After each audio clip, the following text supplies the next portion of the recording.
Hello! Welcome back to a yearly plan with me on a whole new setup and theme for 2022. We're starting immediately with a simple cover that displays the main colors that I'll be using for the rest of the yearly setup. I used a lot of neutral colors for last year's setup, so I decided to use some colorful but muted tones to make the pages look more fun. My first two pages will be a collection of my cover pages. It was really satisfying to fill in the boxes month by month last year and seeing the end result, so I wanted to make it a tradition for myself. These boxes are 15 dots wide and 16 dots tall, by the way. If you've noticed, my background now looks more like a physical journal, and I did this by putting two dotted GoodNotes templates side by side in Procreate, adding a middle seam and shadows to make the page look somewhat realistic. So now there are two pages on the display, which gives more of a paper journal feel, so that if you don't have an iPad, it would still be easy for you to take inspiration from my spreads. Next up is my calendar, which I already filled out. The calendar starts on Monday because I like to group the weekend days together.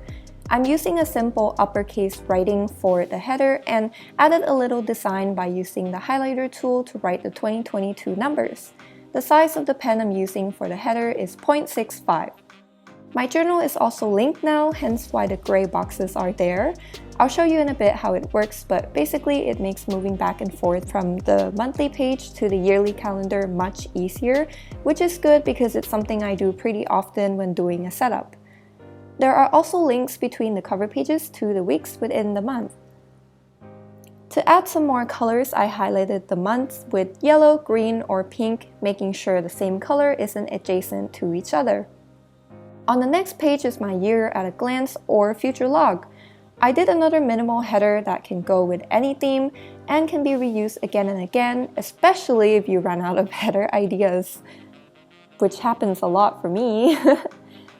I used the largest highlighter pen for the highlight. Then I drew a 10 by 10 square for each month, and each row fits 3 squares. I usually draw separate lines for measurements before drawing the complete shape so that they snap into shape well without me adjusting the size afterwards. After lining the row up, I duplicated them for the next row. Then I did the same with 6 of the squares. I also changed the colors of the squares to match the highlights in the last page, and I think these colors are so cute together. At the end, to not lose track of which box is for which month, I added the initial of the month.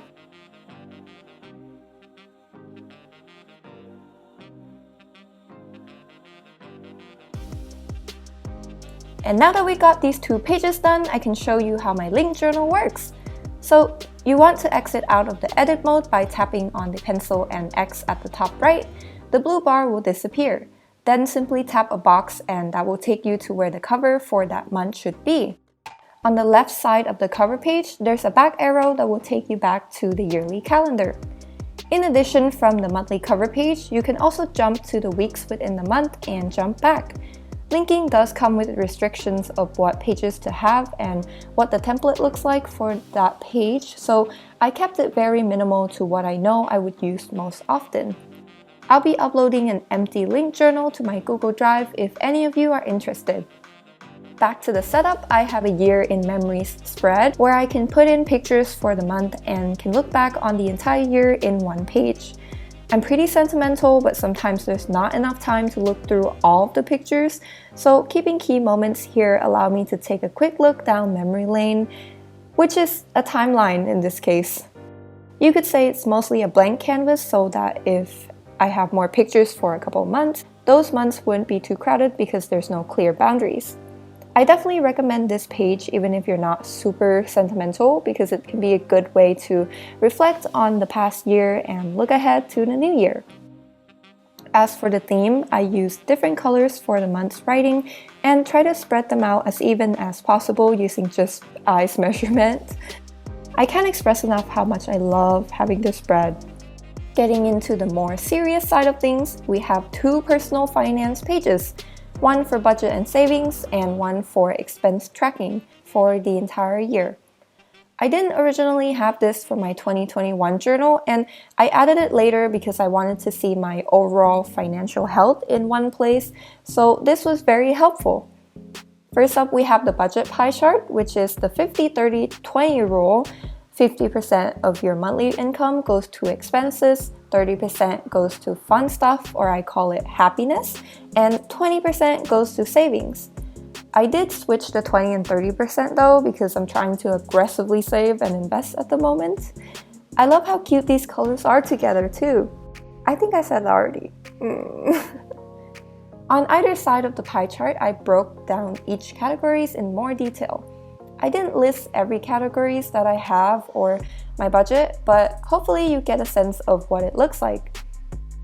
I listed expenses on the left side, which includes things like rent, utility, groceries, etc., and happiness, savings, and investment on the other side. Happiness can be shopping, beauty, and entertainment, and savings and investments pretty straightforward. I can go on about personal finance, but that's not why you're here. Let me know if you're interested though. I'd love to make a video about how I track everything. Underneath the budget section is the savings section, where I track where my money is going to and how much.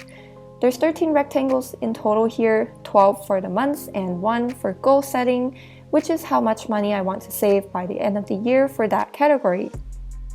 So some examples are emergency fund, travel, and loans payment, which aren't exactly savings, but it's getting rid of money that you owe.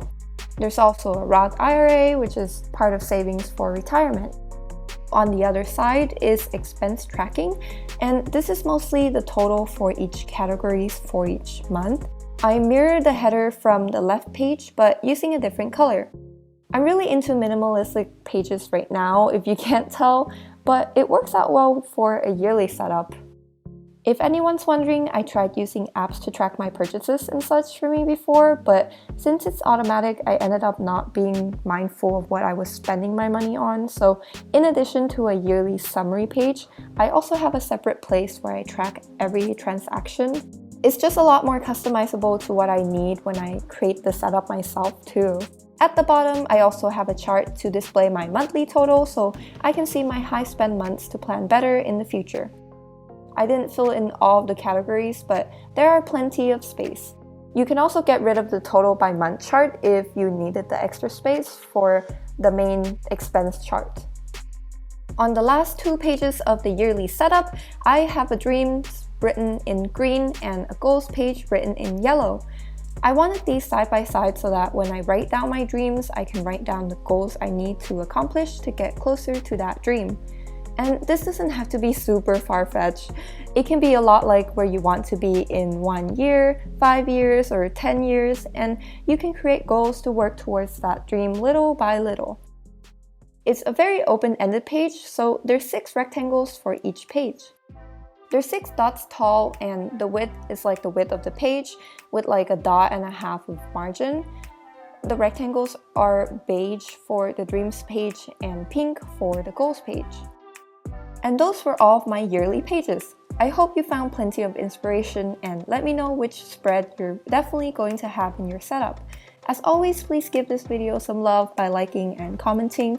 Subscribe and click the bell to get notified when my 2021 flip through and January setup comes out, and I'll see you soon. Merry Christmas and Happy New Year!